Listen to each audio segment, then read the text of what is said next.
True Crime Society podcast contains adult themes and violence and is not intended for all audiences. Listener discretion is advised. And if you'd like to skip the intro or move to any specific part of the podcast, please refer to the timestamps listed in the episode description. Thank you.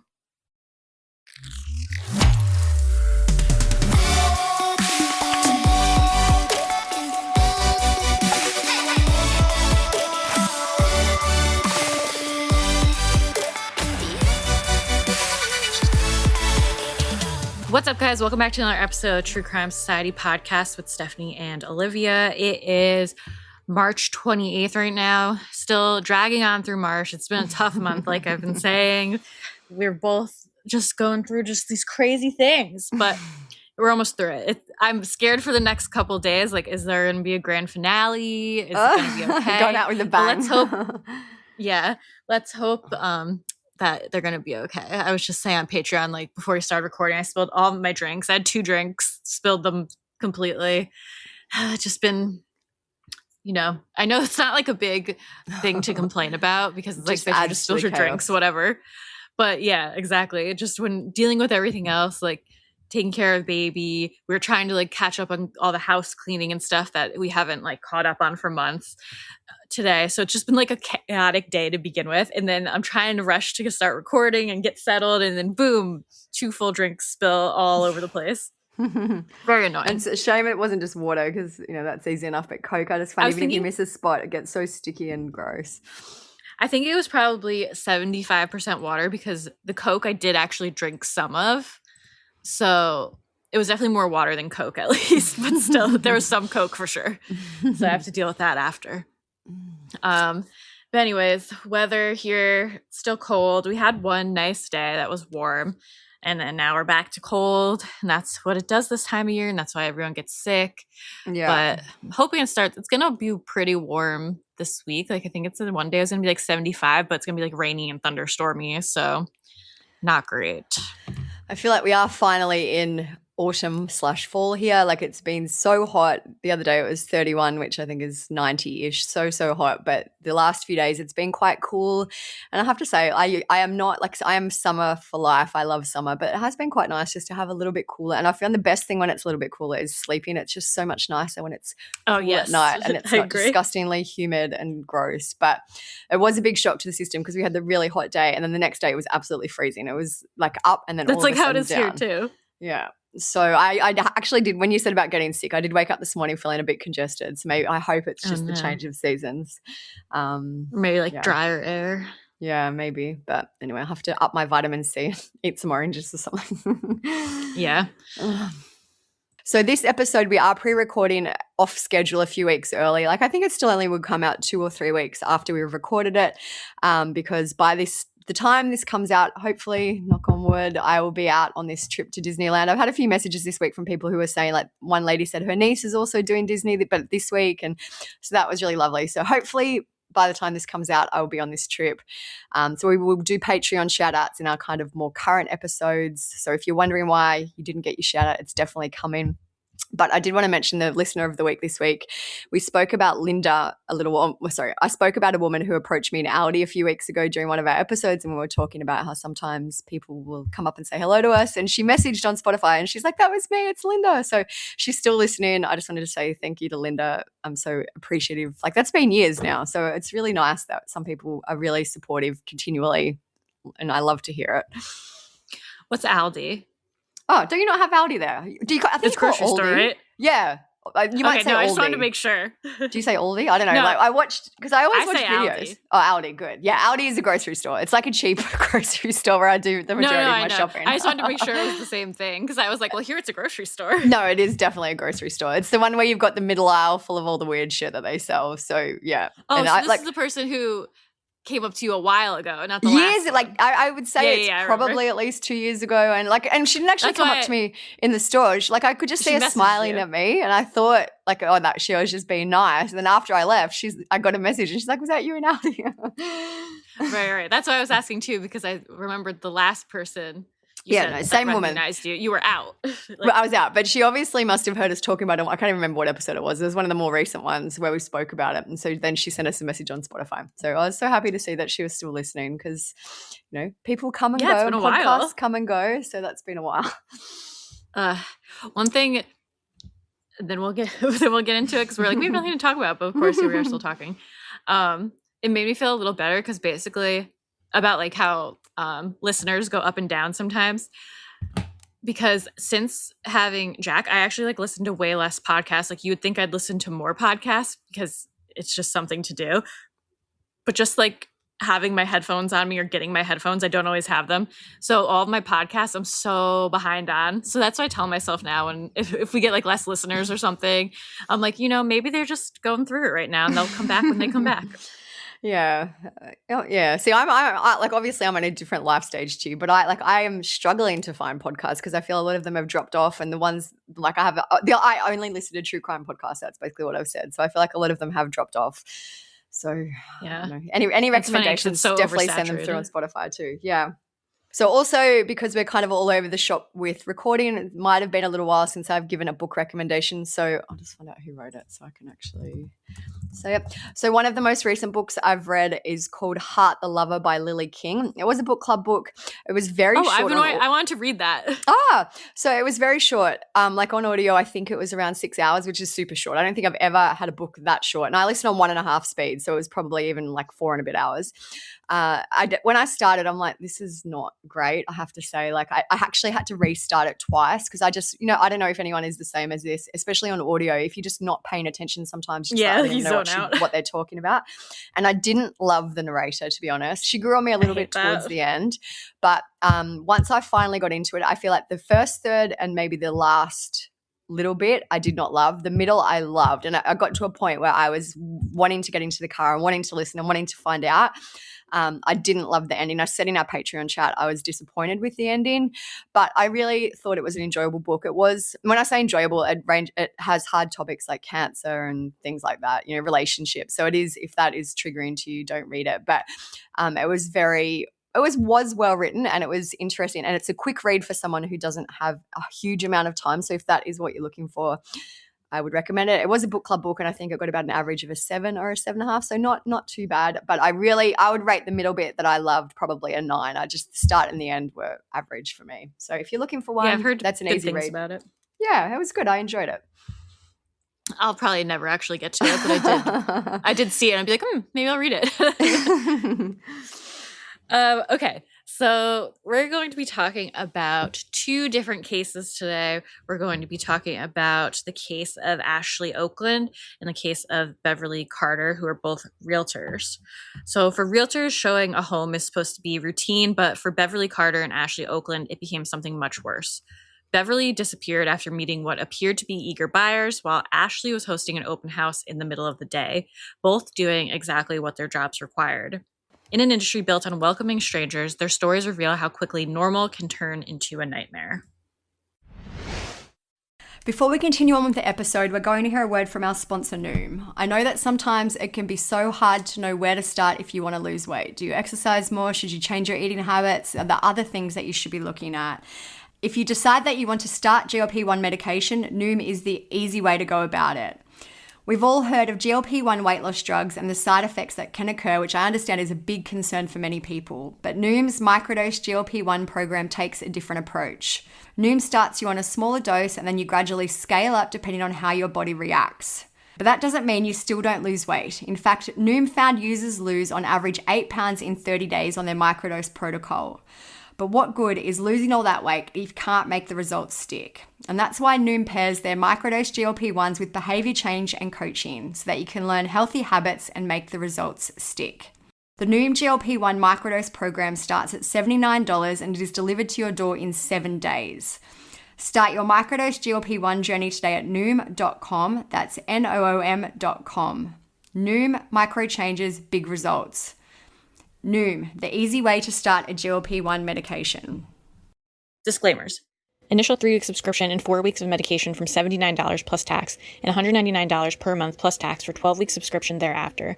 Final pricing depends on program selection. Noom GLP-1 RX program involves healthy diet, exercise, and support. Individual results may vary. Meds and personalization based on clinical need, not reviewed by FDA for safety, efficacy, or quality. No affiliation with Novo Nordisk Inc., the only U.S. source of FDA-approved semaglutide, not available in all 50 U.S. states. Results are based on an analysis of self-reported data from 1,254 engaged new users. So we're going to start with Ashley's case. This was suggested to us by a lot of followers, including Kate and Avery. So thank you for the suggestions. I feel like this is one of the cases, more recent cases, where we've had so many messages that people are saying, have you covered this? Yeah. Are you going to cover it? I was not familiar with this case at all. Like I hadn't heard about it till these developments. So I was very interested to read more about it. But yeah, a lot of people are very interested in it. Yeah, so there was some recent developments. That's kind of why it's popped back up again. Yeah. A West Des Moines townhome development is now a crime scene. Shortly after 2 o'clock, a worker for Rotland Homes, the company that developed the area, heard a commotion inside this model townhome and went to check it out. They heard a commotion, didn't say that they heard a gunshot, just the commotion, and went over and found the subject on the floor. Inside, she found 27-year-old real estate agent Ashley Okland. She was shot twice, once in the head and once in the chest. When we arrived, found a subject on the floor, appeared to have had 2 gunshot wounds. Okland was taken to Methodist Medical Center in downtown Des Moines, but the Polk County Medical Examiner says she most likely died even before making it to the hospital. As for who could have done this, right now investigators are canvassing the area and talking to witnesses. Police are still searching. It's so early in the investigation, don't have any suspects, so couldn't tell you anybody of interest. Police say they do believe it was an isolated incident. Ashley Okland was 27 years old when she was murdered during an open house on April 8th, 2011. So it happened a while ago. This was in Des Moines, Iowa. And then nearly 15 years later, on March 18th, 2026, Kristin Elizabeth Ramsey, who was 53 years old, but would have been 38 at the time, was arrested and charged with first-degree murder. So like another woman, I was like surprised. Yeah. I would also be surprised. Like, yeah, I feel like a lot of people were shocked because you wouldn't generally, like obviously we're generalizing, I know, so don't come at me, but you would not think that would be likely the perpetrator. Yeah, agreed. So Ashley was born on December 30th, 1985 in Ames, Iowa to Deb Cochran and Tim Okland, and grew up with siblings Josh and Brittany. She loved sports, dance, and piano. She attended Ballard High School, then studied at the University of Northern Iowa before transferring to Iowa State University and graduating in 2006. In 2007, at 24 years old, Ashley began her real estate career with the JDR Group and became an Iowa realty agent in 2010. Outside of work, she volunteered as a big sister, supported Young Professionals Connection, and enjoyed travel, concerts, golf, and fitness. She shared her life with her partner, Eric Grubb, and together they adopted a puppy named Indy. Ashley's brother, Josh, spoke about the time leading up to her murder. He said, April 7th, we spent the entire afternoon together. Her real estate career was booming, and she hired me to be her assistant to work on small stuff for her, make pamphlets. So we sat at Panera in Enki for 4 hours, and she was training me. But yeah, I will never forget that day. So on the day of Ashley's death, she'd been working alone. She was holding an open house at a model townhome in West Des Moines. Some media reports list the address of the townhome as 558 Stone Creek Court in West Des Moines. So I did look up the address. That is like, I'm 99% sure this is the correct address. It just looks like a nice kind of residential neighborhood, not super populated, but it is a townhome complex. It looks like it's either in a U shape or there's 2 buildings that face each other in that type of shape.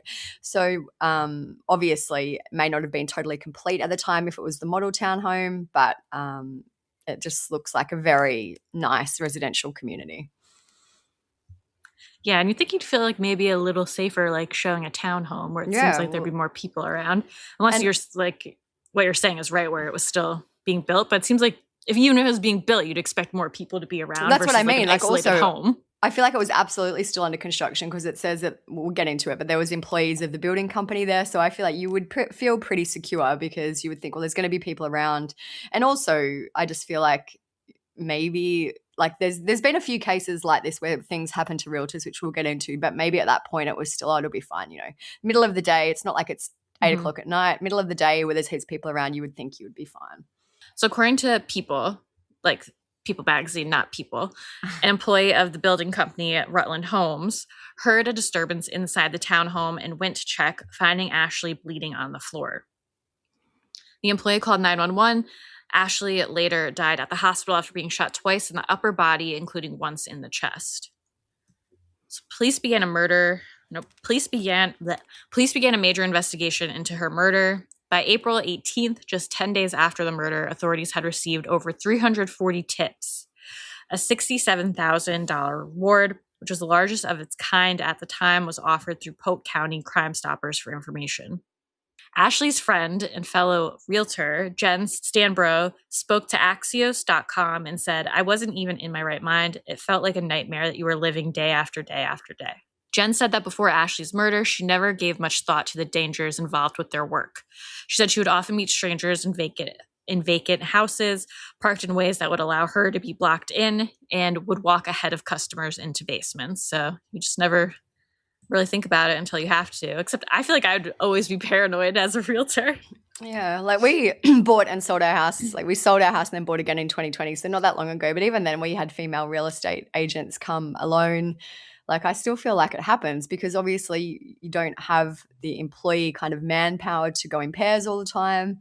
You know, you have to be available if you're selling a house, you have to be available at maybe odd hours to fit around their schedule. Like I feel like it absolutely still does happen that they are in these situations, but it's hard to not be given the nature of their jobs. Yeah. So West Des Moines Police Lieutenant Jim Barrett said on April 18, 2011, that a search warrant had been investigated, but the information on that was sealed by a judge. Authorities also said there's no reason to believe the shooting was anything other than an isolated incident. So, our favorite line, that there's no threat to the public. Yeah, and that this is literally like 10 days after she died. So, and they have no idea who did it, really. And they had no idea for almost 15 years, but they're still saying it's an isolated incident, don't worry about it. Like Delphi, they're like, no threat to the public. And again, took years for anyone to be arrested. So Maggie Long is another one. They said the same thing, no threat to the public. No one has ever been arrested. So I just don't understand. It's just as unnecessary. I know it's to stop panic and to calm the public, but I feel like it's an unnecessary and sometimes untrue line that they often say. Yeah, even unrelated, but I was telling you last night, like somebody that the police arrested, like a convicted person, escaped from the police barracks, and they said the same thing. They posted it, and they're like, "Be on the lookout. Like, there's a lot of police out looking for this guy, but no threat to the public. Don't worry. He was only arrested for larceny." It's like, okay, he was only affected for larceny, but now he's escaped from police. You think he gives a fuck? And make sure and it's like lock your doors and barricade yourselves, but no threat to the public. It's all good. But don't worry too much. It's ridiculous. Over the coming years, the West Des Moines police continued to ask the public for help. By 2013, 2 years after Ashley's murder, they followed up on over 700 tips and interviewed hundreds of people, but no suspect was ever identified. In 2019, West Des Moines Police Sergeant Dan Wade said, "This is one of those cases where I remember where I was when I got the call." He said that a website, which is now defunct, called answersforashley.com had been established. And the website, the bio for it read, "Ashley Okland, a 27-year-old real estate agent, was shot and killed in a modeled home in West Des Moines, Iowa, on Friday, April 8th, 2011. 8 years later, and national attention on her case, the killer has not been brought to justice." Sergeant Wade said, "There is somebody somewhere that has one bit of information that may break this case wide open for us." They always say that too. Yeah. Well, I guess that is true. Like, essentially, there is at least one person who knows. So it's just something. Non-update. Yeah. Josh spoke in 2019 and said that he was now married and a father. He said, "This is the first time in my life that I've outlived Ash, and that's hard for me." He said the hardest part is that life continues without his sister, who has 3 nephews that she never got to meet. He said, "I just want my son to know how awesome she was. I want him to understand that she was a role model, and even though she's not here, he can look up to her." I miss how funny she was. I miss how good she made everybody feel. It's been 8 years since Josh Okland has seen his sister smile in person. Just 20 years old at the time of her murder, he's now 28, married, and a father. This is the first time in my life that I've outlived Ash. And that's hard for me. The 27-year-old real estate agent was gunned down while holding an open house in this West Des Moines townhome. Police swarmed the scene that day. This is one of those cases where I remember where I was when I got the call. To date, officers have followed up on more than 900 leads. They now hope this new website, Answers for Ashley, will bring in fresh tips. There's somebody somewhere that has one piece of information that may break this case wide open for us. I would love to know, and I'd love to get that over with, but it's not going to change my life. You know, Ashley's still gone. She always will be. Josh Okland says 8 years later, he's at peace despite not knowing who killed his sister. The hardest part, he says, is that life continues without Ashley. She has 3 nephews now she never got to meet. The reward for info in case at that point had reached $150,000. Over the years, authorities gave regular non-update updates on the case and would appeal for information. In 2021, Ashley's friend Jen created a pledge for realtors that was the first of its kind in the nation. The guidelines of the pledge stated that realtors should not show a home to any stranger without first meeting in a public place and asking for ID. Jen also worked to develop a realtor training safety course. She said, "I can't bring my friend back. The pain will never go away, but I've tried to find a way to honor her and find a purpose." In June 2024, the Iowa Cold Case Unit was established by the Iowa Attorney General's Office. Ashley's case was one of the 400 cases that were handed to the unit for investigation. I feel like that's a lot for like one state. Yeah, I agree. I don't really know by comparison, but it just seems like a lot. And Iowa's pretty small. So the unit made its first arrest in March 2025. An arrest was made for the murder of Barbara Lenz, who disappeared in 1989. Barbara Lenz vanished on May 6, 1989, after being dropped off at her apartment in Woodbine, Iowa, and never made it to a planned visit in Omaha. Evidence suggested that she was taken against her will, but the case went cold for decades. On March 10, 2025, her then-boyfriend, Robert Davis, 61, was arrested and charged with first-degree murder, marking a major breakthrough after 35 years. That's pretty wild, boyfriend, actually. Shocking. Yeah, oh yeah, that's shocking. But it's pretty wild, too, that, you know, they only established, like, it was under 2 years. They've already made an arrest. 18 months they've made an arrest in a case that was 35 years old. That's pretty impressive considering DNA, there probably wouldn't have been much DNA evidence. Evidence would have degraded whatever was available. I feel like it's a pretty great achievement, and it would have given a lot of maybe people who are involved in these cold cases some hope. If I had the actual qualifications, I would love to just work on like a cold case unit. Yeah. I think that'd be so interesting to just like go through everything and try to think of new theories and ideas and look at everything over again. Yeah. Before we get into the rest of the episode, we have a quick word from our sponsor, Quince. I've been doing a little spring reset with my closet lately, and I've been focusing a lot more on quality over quantity. I just want to build a wardrobe of pieces that are well-made, versatile, and easy to reach for every day. That's why I keep coming back to Quince. The fabrics are elevated, the fits are thoughtful, and the pricing actually makes sense. Not only am I buying stuff for me, I'm also gotten a few onesies and pajamas for baby Jack from there, and the quality is so amazing. Whenever they come, I'm shocked because the price is so affordable. It's great. Quince makes beautiful everyday pieces using premium materials like 100% European linen, organic cotton, and super soft denim with styles starting at around $50. Their spring pieces are lightweight, breathable, and effortless, the kind of things you can throw on and instantly look put together. And that same focus on materials carries over into their accessories, like their leather bags, which are made from 100% hand-woven Italian leather and honestly look way more expensive than they are. Quince works directly with ethical factories and cuts out the middlemen, so you're paying for quality and not brand markup. Refresh your spring wardrobe with Quince. Go to quince.com/TCS for free shipping and 365-day returns. Now available in Canada too. Go to quince.com/TCS for free shipping and 365-day returns. quince.com/TCS. To mark the 14th anniversary of the case in 2025, Ashley's brother spoke to the media. He said, "When I think about the last time I saw her, 14 years feels like a long time." He also said that he had no idea why someone would want to kill his sister. He said there's no indication that Ashley was afraid of anything or anyone. He said, "No, not at all, and we were very close. If there was something going on, she would have told me." A park for children with special needs was also established in Ashley's honor. Her brother said, "I am proud to be her brother. She impacted so many people in such a positive way. She was such a good role model for a short 27-year life. Her legacy lives on." By 2025, authorities said they had looked into over 1,000 leads and that an average of 30 new leads came in per year. On March 18, 2026, police announced that Kristin Ramsey, who's 53 years old, had been arrested and charged with first-degree murder in Ashley's case. The arrest happened after Kristin was indicted by a grand jury. Jody Hayes, who's the assistant chief of West Des Moines Police Department, said, Ashley's story has kept many of us awake at night, revisiting the details over and over in our minds. He also added, our work is not done yet. Ashley's sister Brittany said, that Friday afternoon, Ashley was taken from us so long ago. We had lost our hopes in finding answers and having any justice for Ashley. It was really difficult to accept the case had gone cold. And her brother Josh said, today is the day my family has thought about very often in the last 14 years.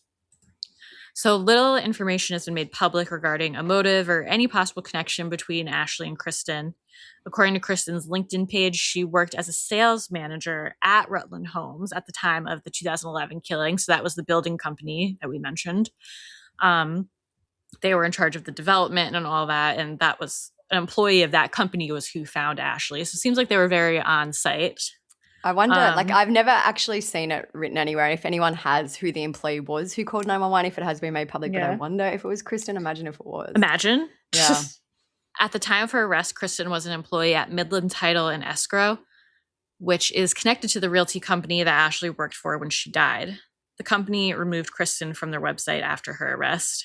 A very sad mugshot she has. Yeah. A very frowny face. She's like, and if you haven't seen a photo of her, I'll put it on the blog of Kristin, but she just basically looks like Susan someone from who would down complain. the street. Yeah. Yeah. She just looks like a rat, like it's not, she just looks like a middle-aged woman. I just think it's shocking that someone who was probably at this point, Ashley's colleague and co-worker was responsible for this. She just looks nondescript, just any random woman that you'd see down the street. Yeah, I agree. So we also don't know much about Kristin's life. Court filings have portrayed her as a central Iowa resident with deep family ties in the area. She has a husband in Woodward, Iowa, parents in Johnston, and a son who is attending college in state. Steve Fortiano, who's a professor at Drake University's College of Law and a former prosecutor with Polk County Attorney's Office, said the trial timeline depends largely on Kristin. Said once trial information is filed, the state has 90 days to bring her to trial. If Kristin waives her right to a speedy trial, the trial would be pushed back. Fortiano said that would give the defense time to review grand jury information, gather evidence, and complete pre-trial work. Until a trial occurs, the full extent of the investigation and what led to Kristin's arrest will not be known, including by Ashley's friends and family. Professor Fortiano told the media outlet KCCI, there are still certain things that are confidential and we want to keep them confidential because if we talk to a witness and they tell us something that the general public doesn't know and we can confirm that's true, then obviously that makes them a much more credible witness. There are certain things that really don't come out until the final trial. So Kristin is being held on a $2 million cash-only bond. This means she would have to pay the full amount up front to be released. That's interesting. Her attorneys have requested that the court reduce the amount to $100,000, very much reduced. They've argued that she could be released under conditions like surrendering her passport and GPS monitoring. A judge still needs to decide if the bond will be lowered. There aren't any updates. I feel like, too, that's part of what we know about Kristin is that her attorneys have argued that basically her whole family is in Iowa, her son's in college, her elderly parents are there, so she's very unlikely to be a flight risk, but I don't know if that matters too much for someone who's up for being charged with murder, but that's like literally all we know about Kristin is that little bit of information for now. I know. I really want to know more. Yeah, me too.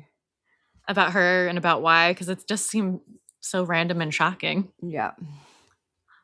Like, why would she do this? It's sad to like just automatically jump to jealousy, like you have written down here as a possible motive. But like, what else could it be? It has to be. I feel like it has to be jealousy or like resentment, maybe. Like maybe, for example, and I'm speculating because I obviously don't know, but maybe Ashley got the listing that she wanted or a listing that she wanted. I could see maybe something along those lines. I guess it could have been like Ashley had a partner, so I don't know, maybe Kristin was jealous of that relationship for some reason. I just feel like But I don't even think she was a realtor, right? Yeah, she was a realtor. I think she was. Or a realtor? I thought she worked for the building company. Oh, she was a sales manager at Rutland Homes. So I don't know. Maybe she lost out on a sale because of her or something. Or wasn't given credit for a sale. Like, I just feel like no matter what, for me, all the speculation and theories that I can think of come down to some form of jealousy or resentment. Like, when I was Googling and looking for motives in terms of this case, and before Kristin was arrested, people were discussing if this was a random case where someone had just come across Ashley alone in this open home and had killed her. And now we know that allegedly, probably it wasn't random. It seems like this was absolutely targeted. Like, she was killed for a reason, allegedly by Kristin, but I guess it's just what was the reasoning. But for me, I can't really think of anything else besides resentment or envy, either over a personal relationship, some type of finance or job issue. I just don't know what else would motivate her. It could have been a rage killing, but again, why would she be so rageful? Where's the rage coming from? Yeah. Why would she be so rageful towards Ashley? If they work together, I feel like it's logical to assume it's related to their jobs. Another thing could be, which I really doubt, but like if we want to just like think of something else, maybe Kristin was in the unit already and didn't know someone was supposed to be coming and was scared when she heard someone come in. But I really doubt that.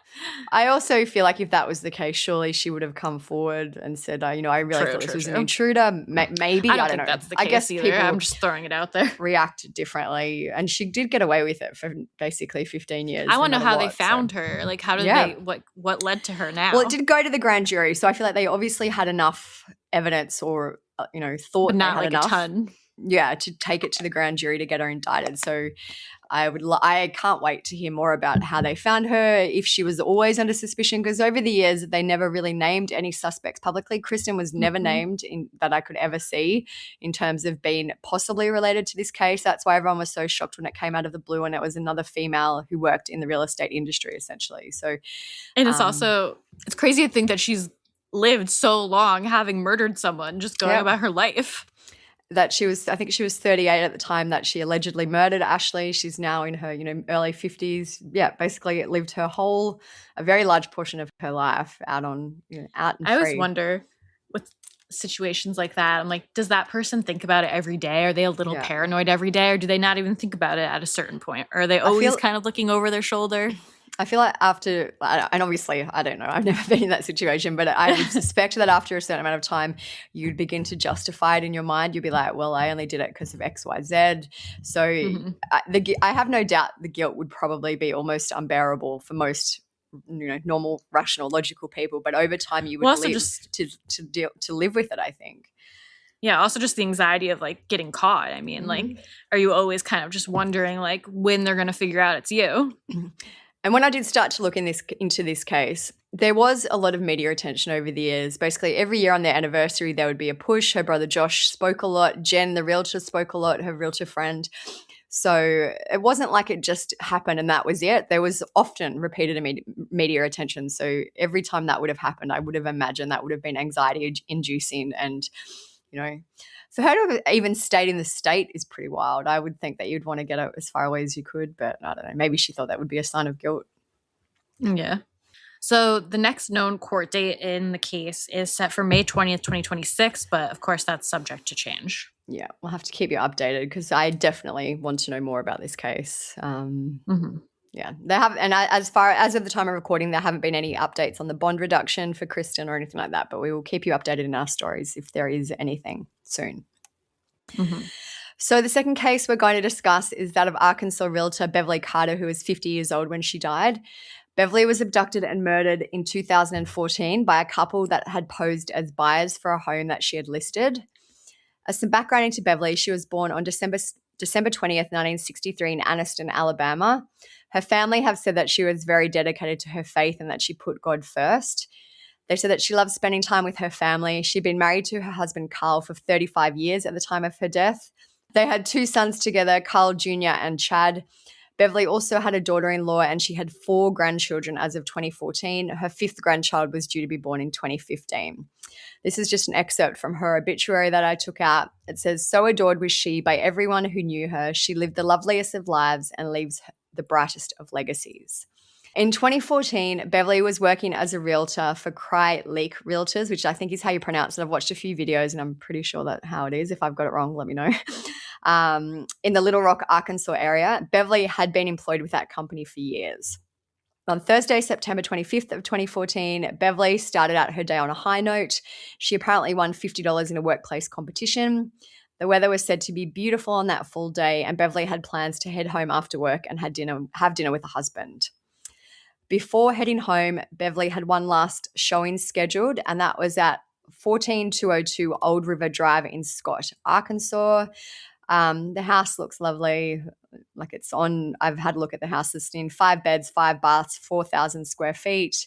Looks very nice, kind of rural, like it's, rural as in looks like there's even water right near it. It looks nice. Not super, super remote, but kind of a more rural property. Beverly had been contacted by a couple with the names of Crystal and Michael, and they told her they wanted to relocate to the area. Beverly called Carl at 5:15 p.m. that night to let him know that she had this 6 p.m. appointment scheduled with the couple. When Beverly didn't arrive home by 9 p.m., Carl became worried. He went to the home in Scott that she'd been showing to check on her. He found her brown Cadillac SUV parked in the driveway. Her purse was inside the vehicle, and he found the door to the home was standing open. Carl went into the house, which is pretty brave, but he searched and Beverly wasn't there. When he called police, they looked in her purse. They said nothing really appeared to be missing. The front door lock for the home, though, was unable to be found. So it sounds like maybe there was I don't know, like that seems weird to me that a front door would have like a padlock type situation, but maybe it was just to make it easy. I don't know. For some reason, anyway, the front door lock of the home was missing. I wonder if they mean like the realtor lock? I don't know. Like the lockbox thing? I don't know. Maybe. I don't know. It could be something like that. But anyway, so that her purse was there, so it didn't seem like a robbery. She hadn't taken her purse for whatever reason. Her phone wasn't there, though. In the early morning hours of Friday, September 26th, Carl said that he received some texts from Beverly's phone. He told the local station THV11, all of a sudden I received 3 texts in a row. One said yes. Then she sent another one that said, my phone's low, the battery's down, and I'll call you whenever I get signal. And then straight back to back, I received a text that said, oh, I'm out drinking with some friends. So Carl said by that point he knew something was very, very wrong as Beverly wasn't a drinker. So police went to the home in Scott on the 26th and set up a crime scene. There's some photos online of that. Basically, they've just got the sheriff's truck crime scene tape. There wasn't really any signs that anything had really happened at that location, though. Other real estate agents in the area tried to help in the search by passing out flyers with Beverly's details on them. One of Beverly's colleagues said that she'd worked with her for around 6 years, and she said some officers have even shut their office for the day to help out. Her friend Stacey said that she thought it was scary to think about what may have happened since details were scarce. Stacey said she pulled up and now she's gone. By Saturday, September 27th of 2014, more than 100 volunteers had joined the search for Beverly.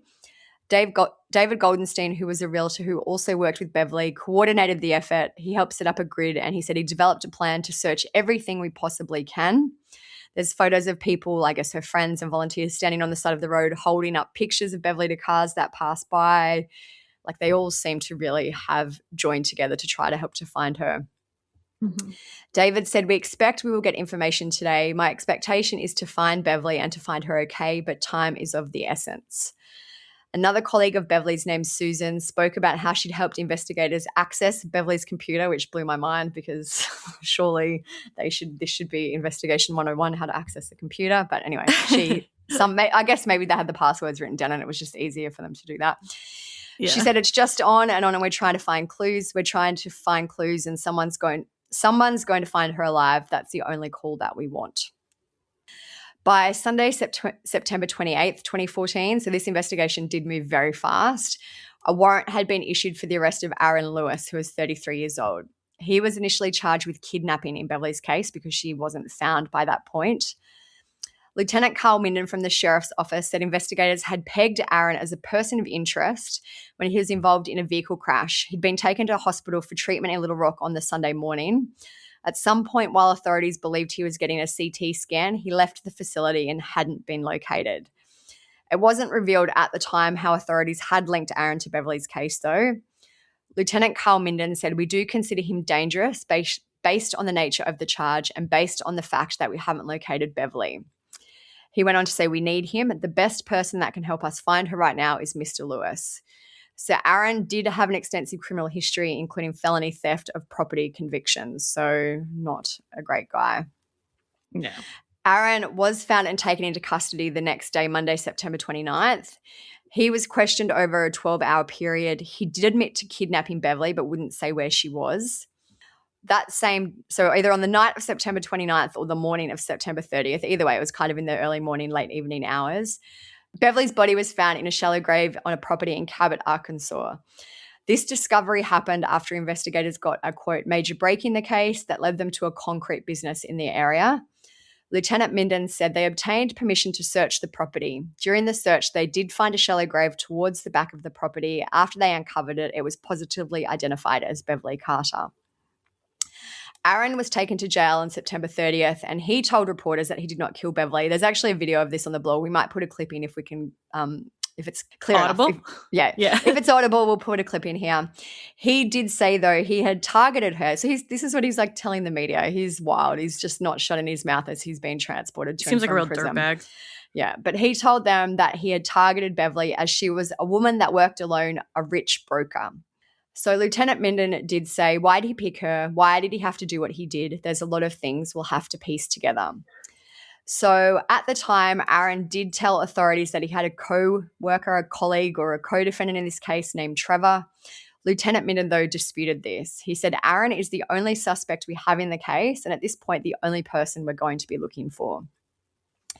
So Arron entered not guilty pleas to charges of both capital murder and kidnapping after Beverly's body was found, and he was ordered to be held without bail.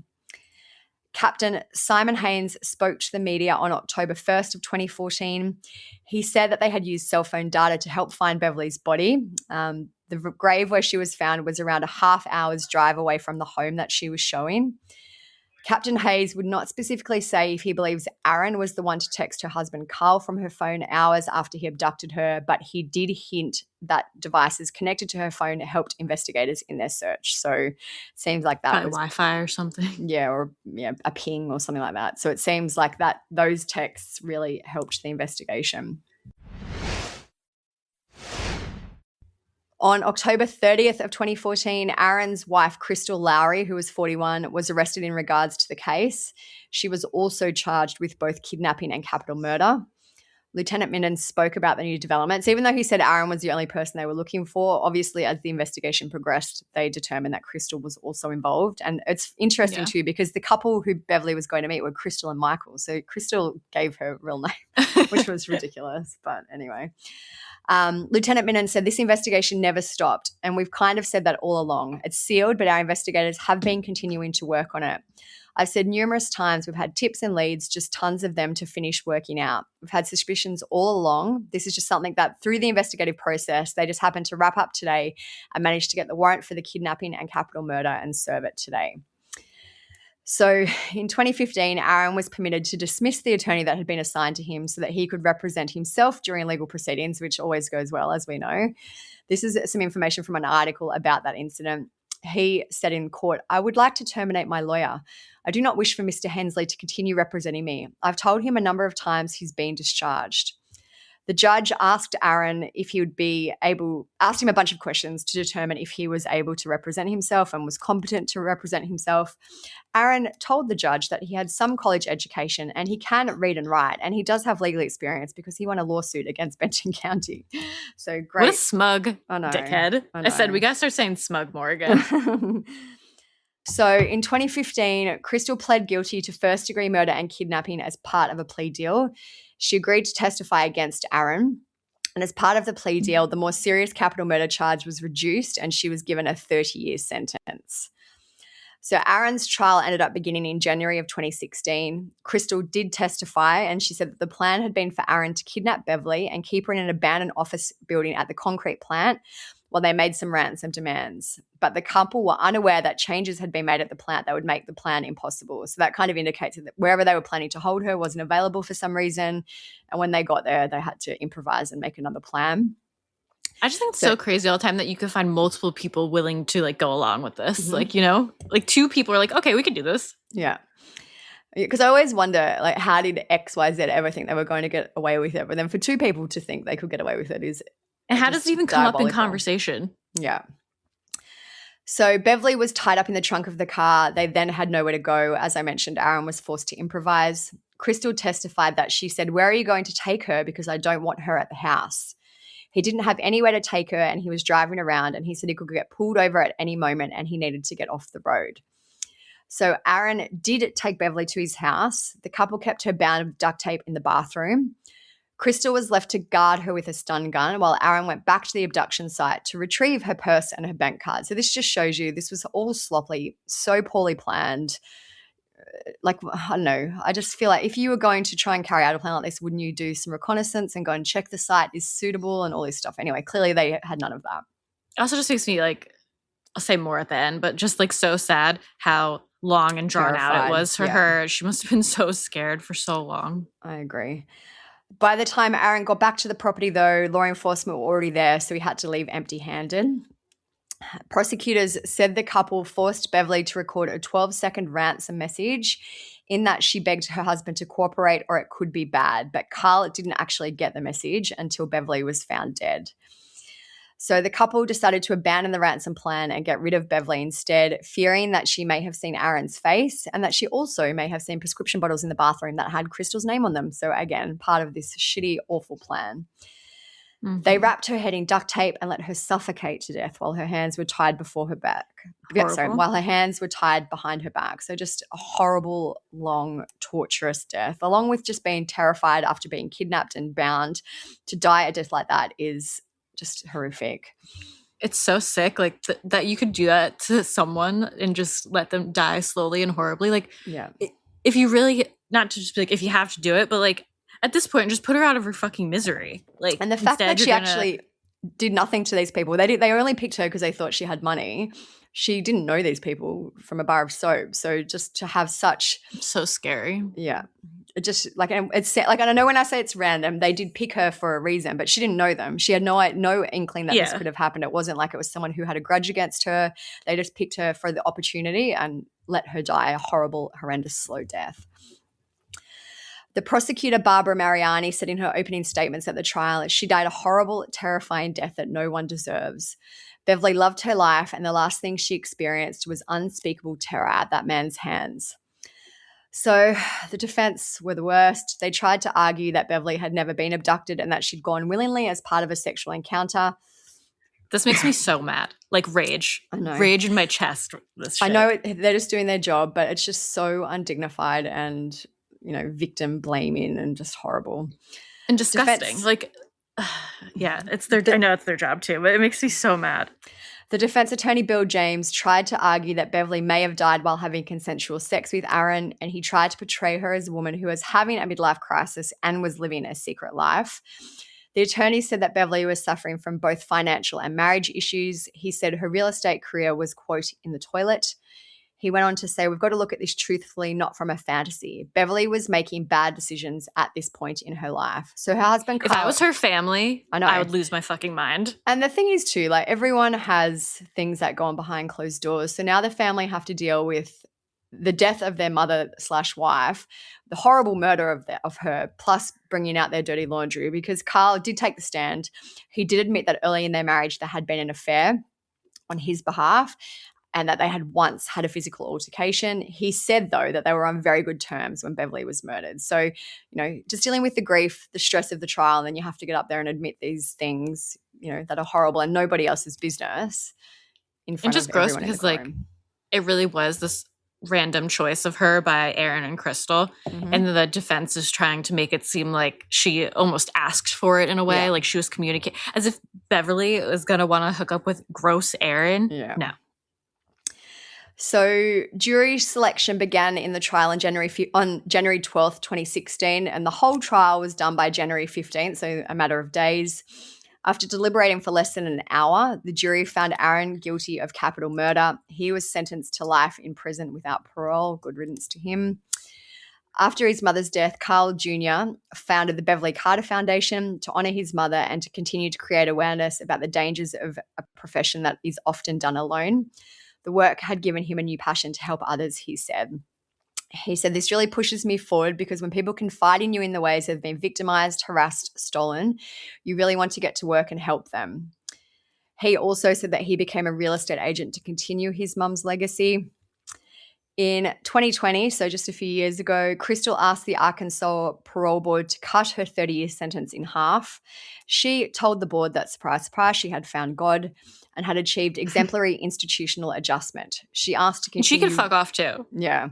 She asked to continue repaying her debt to society outside of prison walls. She said, I know I can never say or do enough to change what I did. She argued that she was no longer a danger to society and that she would not have been in the position that she was without Arron, which, do you know what, I actually don't disagree with that. I'm sure that Arron was disgusting and abusive. She did the wrong thing totally, but I agree. She probably wouldn't have done it if it wasn't suggested by Arron.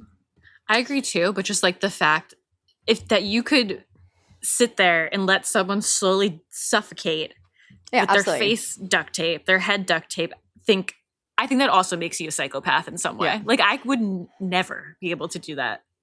And it's like, I'm not excusing what she did. I absolutely think she should be in jail for the 30 years, but I do feel like that part of her plea was maybe a little bit true. She said, I have a debt to pay to society and it would be more productive to pay this debt volunteering and monitoring on the outside than staring at four walls on the inside, eating up taxpayer dollars. That's what every criminal wants. I'm asking you for a second chance to prove myself redeemable to society. So thankfully, her clemency petition was denied by the parole board in July of 2020. Yeah, you can stay there. Yeah, I agree. Like 30 years, I feel I don't even want to say it's a fair sentence because for someone to die like that, I understand that Arron was kind of the puppet master in this, but that was her sentence and I think she should absolutely see the whole thing out. Mm-hmm. During the trial, I just picked this out because I thought it was a lovely way to speak about Beverly. During the trial, one of her sons spoke to the jury and said she loved my dad so much. He said he remembered that his mum's smile and laughter would fill up her room and how she doted on her grandchildren, teaching them to ride bicycles, tie their shoes, and eat entire boxes of Little Debbie cakes. He went on to say, we had so many good years left with her. The world is a darker place without her. So just so sad that, along with the grief of losing someone at the age of 50, which is so young, they have to now deal with knowing the torturous, horrendous last moments of her life. It's just unbearable. Yeah, it's really sickening what they did. So I do, I guess the upside in this case is that Arron was captured. Arron and Crystal were captured very quickly. Justice was absolutely served, thankfully, in this case. And there are some, I guess, silver linings that people are more now aware of realtor safety. Her friends have tried to implement measures that will let realtors be safer. There are when I was looking at other cases that we could speak about, there are so many cases where realtors have been targeted because they're alone. They're essentially alone in often an empty house. So it's sometimes a crime of opportunity. Other times it's targeted for whatever reason. There's another one that people have asked us to do a lot, which we'll add to our list. And it's about the murder of Lindsay Buziak. She was a Canadian real estate agent. She was murdered in 2008 after she was lured to meet a man and woman who posed as prospective clients who were seeking $1 million home. So another case where, the lure of getting this amazing listing or selling this amazing listing was enough for them to be murdered and have their lives changed forever. Yeah. So she was only 24, Lindsay Buziak, when she died too. So very, very young. Wow. That's so young. Yeah. I do agree that there should be more measures in place for realtors, but I understand why logistically it's not possible. Financially, it's not possible to have two people often going to a listing. I just don't even know. I think the idea of meeting people in a public place beforehand is very smart, getting them to show their ID. But also that doesn't really, I guess you can keep a log. But if someone was working together, then someone else could turn up, do you know what I mean, and carry out whatever crime. Yeah. I just I feel guess like it's just so like, yeah, it's more like a reactive thing. Yeah. Yeah. So 2 very sad cases where women were just literally doing their jobs, and I feel like both of them have happened for very different reasons. We'll find out more about Ashley's case, but they seem to have happened for very different reasons. I feel like sadly as a woman, you're basically always at risk just for being a woman. Yeah. And we'll end it on that. Yeah. So with Ashley's case, obviously it'll be ongoing. Once we hear any more, we'll let you know. I don't think anything much will happen with Beverly's unless there is another plea for clemency by Crystal or Arron pulls some appeal stunt or something like that. But it's been a while now, so I feel like that will just be a case that goes every now and then with a few updates that we hear. Yeah. All right, so that is it for this episode. Everything will be on the blog at truecrimesocietyblog.com. As always, make sure you're following us on Instagram at True Crime Society. We're always posting the latest cases and updates and all different things on there. So make sure you're following us there. If you want to follow our personal accounts, mine's Steph_, Olivia's TCS Olivia. And check us out on Patreon if you want more content from us. We do all the episodes ad-free. We also do weekly bonus episodes, so you get 2 episodes a week from us. And we do earlier release on the main episode, plus there's just some fun chats, and we kind of talk and share more about our lives on there as well. So check us out on there if that sounds like something you'd be into. It's really cool, so you should just head right on over. And if you could share the podcast to your Instagram stories, we like to see what you guys are doing while you listen to the podcast, and then we reshare them. So it's a good way for us to get the word out, and it's fun resharing them for everyone to see. That's it. Leave some comments on Spotify. Let us know what you think. So thank you guys for listening. Stay safe out there. Peace out. See ya.